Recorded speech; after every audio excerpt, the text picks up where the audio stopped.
오늘 하나님께서 우리에게 주신 말씀은 시편 49편 1절부터 12절까지의 말씀입니다.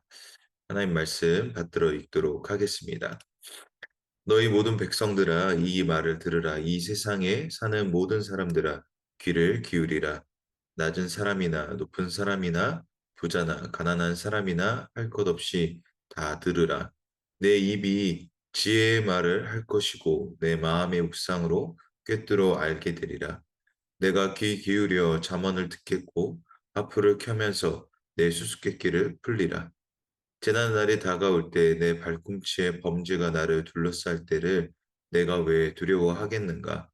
자기 부를 의지하는 사람들은 돈이 많은 것을 자랑하지만 그 가운데 어느 누구도 결코 자기 형제를 구원하지 못하고 형제를 위해 하나님께 대속할 재물을 바치지 못하리라. 영혼을 대속하는 것은 너무나 엄청난 일이어서 어떤 값이라도 충분하지 않으니 썩는 것을 보지 않고 영원히 살게 할 수는 없도다. 어리석은 사람이나 우둔한 사람들이 죽는 것 같이 지혜로운 사람들도 죽고 그들의 재산은 결국 남에게 남기고 가는 것이다. 그들이 속으로는 자기 집이 영원히 남고 그 거처가 대대로 있을 것이라며 그 땅도 자기들 이름을 따서 붙이지만 제 아무리 명예가 있다 해도 사람이란 오래가지 못하고 죽게 돼 있는 짐승과 다를 것이 도다. 아멘. 오늘 본문이 시편 49편은 고라 자손을 통해 쓰여졌다는 것을 우리가 대주제를 통하여 확인할 수가 있습니다. 그런데 반면 이 고라 자손이 정확히 누구인지를 이야기하는 것은 알 수가 없습니다. 그러나 오늘 본문의 전체적인 내용을 통해 어떠한 배경 속에서 쓰여져 있는지를 이제 추정할 수가 있는데요. 본시의 전체적인 내용은 이렇습니다. 하나님을 경외하는 것이 인생의 참 행복으로 삼는 이 신본주의적 인생관에서 떠나 이 세상의 부귀영화로 인생의 가치 여부를 판단하는 이 인본주의적 인생관을 소유한 자들의 어리석음을 교훈하고 있는 결국 지혜에 대한 시를 말하고 있는 것을 이제 살펴볼 수가 있는 것이죠. 이 시는 실제로 예수님께서 마가복음 8장 36절, 37절까지에서의 말씀하셨던 것과 동일하게 맥을 이루고 있는데요. 사람이 만일 온 천하를 얻고도 죄의 목숨을 잃으면 무엇이 유익하리요? 사람이 무엇을 주고 제 목숨을 바꾸겠느냐? 즉, 이 생의 자랑은 잠시 잠깐의 기쁨으로 끝나지만 하나님 나라의 소망을 가진 자는 영원한 나라를 품게 됨을 이야기하고 있는 것이죠. 다시 말해, 인생의 풍요는 물질에서 오는 것이 아니라 하나님 말씀에 있다라는 것을 말하고 있는 것입니다. 이와 같은 배경들, 이 지혜의 시를 결국 가리키는 것은 다윗의 시대 때를 우리가 말하고 있는 것을 조금은 살펴볼 수가 있는 것 같습니다. 그러한 맥락 가운데 본시는 크게 세 부분으로 이제 나눠 살펴볼 수가 있습니다.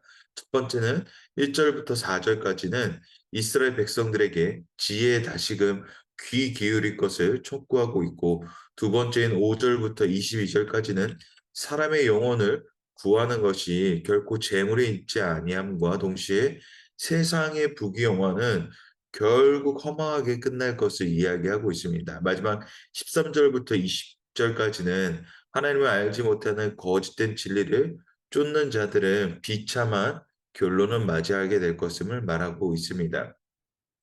결국 본문이 이야기하는 것은 영원한 진리가 곧 하나님께 있으며 세상 진리는 곧 멸망의 지름길이 될 거라는 것을 말하고 있는 것이죠. 그렇게 1절에서 이 영원한 진리는 이스라엘 백성들만이 사실 들어야 하는 것이 아니라 그 대상이 모든 사람들, 세상의 모든 사람들이 결국 갈망하는 영원한 복이 바로 말씀에 있으므로 모든 세상의 사람들이 결국 말씀 앞에 서야 된다라는 것. 그들이 찾고자 하는 영원한 복락이 결국 말씀에 있다라는 것을 말하고 있으면서 시작을 하고 있는 것이죠. 그렇기에 이 영원한 진리는 모두가 들어야 된다라는 것을 말하고 있습니다. 그런데 이 영원한 행복을 결국 세상에서 찾고자 하니 찾을 수 없습니다. 왜 그렇습니까? 세상적 가치관의 복은 결국 유한하기에 그렇습니다. 결국 이 영원한 복이 말하는 것이 무엇입니까? 바로 하나님의 말씀을 이야기하는 것이죠. 왜냐? 말씀이 그저 문자가 아니기 때문에 그렇습니다. 살아 역사하시는 하나님의 직접적인 음성이 바로 말씀이기에 그런 것이죠. 텍스트는 분명히 한계가 있습니다. 그러나 말을 한다라는 것은 결국에는 무한하다라는 거죠. 우리가 말을 한다라는 것조차도 동일하게 이 말이 유한화로 끝나는 것이 아니라 계속 우리가 말을 할 수가 있죠. 이와 동일한 맥락으로 하나님의 말씀 또한 살아 역사하심으로 이 말이 무한하게 우리에게 들려진다라는 것입니다. 단지 이 성경이 성경 안에 있는 어떤 한계성에 있다라는 것이 아니라 늘 하나님께서 말씀하심으로 통하여서 이것이 바로 살아 역사하시는 무한한 하나님의 음성을 바로 성경을 통하여서 들을 수가 있다라는 것이죠. 다시 말해 이 영원한 마르지 않는 복의 대로가 바로 말씀으로부터 주어진다라는 것을 말하고 있는 것입니다. 재난의 날이 다가올수록 보다 더 명확해지는 것은 영원한 재물은 없지만 부를 의지함은 이 욥기 4장 20절에서 말하기를 말씀과 저녁 사이에 부스러져 가루가 되며 영원히 사라지되 기억하는 자가 없으리라라고 말하고 있는 것처럼 이 결국 재물은 부스러기 같이 결국 사라질 것에 있지만 하나님의 말씀은 영원히 기억된다라는 것을 말하고 있는 것이죠. 즉 재물은 덧없이 사라지지만 하나님의 말씀은 영원히 사라지지도 없어지지도 심지어 세상이 끝남에도 하나님의 말씀은 영원하다라는 것을 말하고 있습니다. 그렇습니다.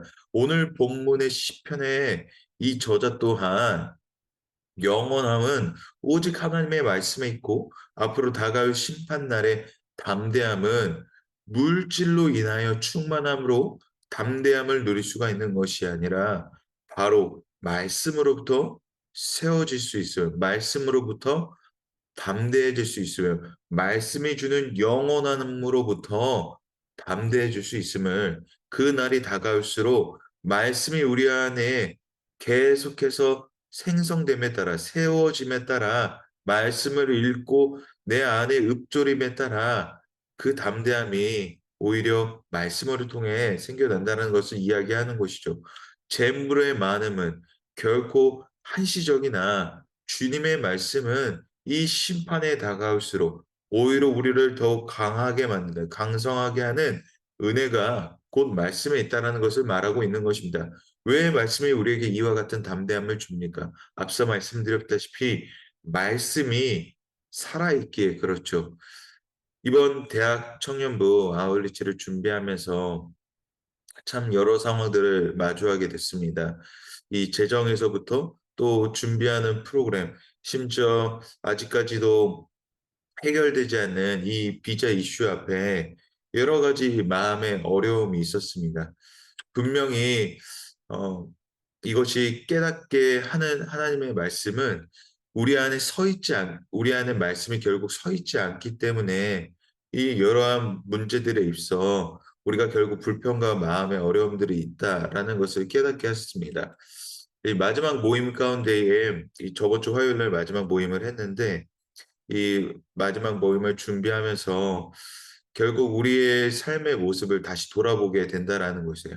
이 아울리치를 준비하면서 겪었던 서로 이 마찰을 빚었던 여러 가지 부분들 또 앞서 말씀드렸던 이 재정 또 비자와 관련들이 우리의 마음대로 굉장히 불편하게 했습니다. 이 불편함의 결국의 원인은 무엇이었을까? 결국 하나님의 말씀이 우리 안에 서 있지 않다라는 것을 하나님께서 깨닫게 하셨다라는 거예요. 이 느슨한 우리의 이 준비하는 마음 가운데 결국 하나님의 말씀이 서 있지 않기 때문에 그렇구나라는 것을 깨닫게 되었다라는 것입니다. 말씀을 모임 가운데 읽지 않았다라는 것이 아닙니다. 말씀이 늘 우리 안에 있지 않으므로 우리의 초점이 하나님의 말씀 가운데 있는 것이 아니라 완전히 형식적인 프로그램 중심적인 준비의 모습들만 있었다라는 것이죠. 이런 마음이 제 마음에도 있었던 것으로 끝나는 것이 아니라 사실 이 마음이 이 아우리치 팀장님에게도 같은 마음을 주셔서 팀장님의 입술에서 이런 고백이 되었습니다. 선주자가 함께 말씀을 읽었으면 좋겠는데 선주자가 1 장을 읽고 녹음을 하는 것입니다. 그리고 이 녹음을 하는 것을 1 장을 선주자가 읽으면 두 번째 지목된 사람이 두 번째 장을 읽어가면서 또 톡방에 이렇게 올리는 것입니다. 그렇게 한 첫 번째 사람부터 마지막 사람까지 이 톡방에서 함께 계속해서 말씀을 읽어 나아가는 것을 했습니다. 이번 한 주 동안 그것을 했는데 정말 하나님께서 우리의 삶 가운데서 말씀을 통하여서 새롭게 하신다라는 것을 깨닫게 하셨습니다. 결국 사역이 하나님의 말씀이 바로 서 있지 않으면 결국 안 되는구나라는 것을 깨닫게 하셨습니다. 말씀 읽자 모든 문제가 해결됐습니다. 문제라 함은 이 우리 눈에 보이는 문제가 해결되는 것이 아니라 우리 마음에 있는 문제들이 해결됐다라는 것이죠. 깨닫게 됐다라는 것입니다. 하나님의 말씀이 우리 안에 있어야 하는구나. 결국 말씀에 우리의 삶이 있지 아니하니 이 아울리치 모든 준비가 있지 아닌 것이 아니하니 모든 것이 그저 불투명하게 보였구나라는 것을 깨닫게 하셨다라는 것입니다. 매년 어쩔 수 없이 하는 행사가 아니라 정말 그 땅 가운데 하나님의 마음을 함께 품으며 그곳에서 일하실 하나님의 사랑과 은혜를 전달하는 역할자로서 하나님이 우리를 부르시고 세우셨다라는 것을 무엇을 통해 하나님의 말씀을 통해 다시 생성되게 하셨다라는 것입니다. 그렇습니다.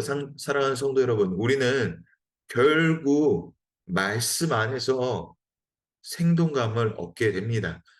우리 그리스도인은 말씀을 통해 원동력을 얻게 된다라는 것이죠. 세상의 그 어떠한 것도 말씀의 능력 앞에서 우선순위 될 것은 아무것도 없음을 믿습니다.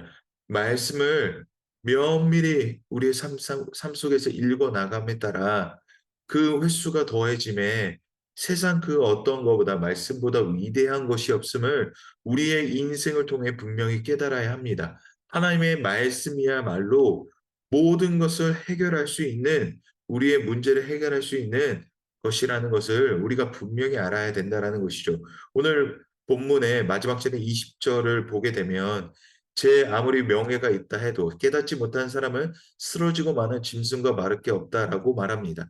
세상에 그 어떤 명예도 권세도 하나님의 말씀으로 세워진 명예가 아니라면 결국 사라질 것이고 아무런 가치가 없다라는 것이죠. 저는 20절 그 후반절을 조금 더 강하게 해석해서는 이렇게 이해를 했는데 "말씀이 없는 신앙인은 짐승과도 같다."라고 해석을 하게 됐습니다. 그렇습니다. 말씀이 곧 우리를 하나님의 사람답게 한다라는 것을 이해해야 합니다. 그런데 분명히 우리에게 어려운 지점들은 있습니다. 말씀대로 살아가려고 하나 이것이 너무나 어렵다라는 것이죠. 말씀이 아무리 읽어감에도 아무런 능력이 생기지 않다라는 그런 지점도 있다라는 것입니다. 사실 그 이유가 무엇이라 생각하십니까? 바로 말씀이 진리라 믿지 않기 때문에 그렇다라는 것이에요. 말씀을 읽어 나감에도 이 말씀 한 구절 한 구절 한 구절이 내게 진리로 받아들여지지 않기 때문에라는 것입니다. 진리는 무엇입니까? 절대적으로 변하지 않는 것을 말하고 있는 것입니다. 다시 말해 말씀이 진리가 된다라는 것은 창조부터 지금까지 그리고 앞으로 올 날까지 영원히 변하지 않는 하나님의 음성이 계속해서 그것 가운데서 들려진다라는 것이죠. 이것은 결코 이 진리가 정적인 것이 아니라 살아있다라는 것을 말하고 있는 것입니다. 제가 성경 봉독할 때 늘 사용하는 말이 있습니다. 하나님의 말씀을 받들어 읽는다라는 표현을 합니다. 이것은 사실 제가 신학교를 다닐 때에 교수님께서 사용하시는 표현입니다. 교수님이 이 표현을 사용하신 이유는 하나님의 말씀을 결코 가벼이 여기지 않고 정말 하나님의 말씀을 내가 받들어 읽고자 합니다. 하나님을 "전심으로 내가 경외합니다."라는 표현 가운데서 사용하셨다라고 말씀하셨습니다. 말씀이 오늘도 우리에게 이와 같이 정말 살아계신 하나님의 말씀을 읽어 나아간다라는 그 은혜가 여러분에게 있게 되기를 소망합니다. 사랑하는 성도 여러분, 기도만이 살아계신 하나님을 만나는 자리가 아니라 우리는 말씀 앞에 바로 섰을 때에 우리는 진정한 하나님의 살아계심을 경험하게 될 줄을 믿습니다. 늘 수수께끼 투성인 우리의 인생 가운데에 하나님의 말씀의 진리는 명확한 답이자 영원한 자유로 우리의 삶을 이끌게 될 줄 믿습니다. 왜 그렇습니까? 결국에는 하나님의 말씀이 살아있음을 말씀을 통해 경험되어지기 때문이죠. 오늘 이 믿음의 고백이 여러분에 있게 되기를 소망합니다. 이 믿음의 고백을 통하여 하나님 앞에 다시 한번 바로 섬으로 통하여 우리 안에 이 말씀을 통하여서 정말 주님이 우리에게 말씀하시고 우리를 새롭게 하심을 우리가 진정으로 고백함에 따라 오늘도 이 말씀을 통하여 승리하며 나아가는 하나님과 동행하며 나아가는 우리 모두가 되기를 주님의 이름으로 축복합니다.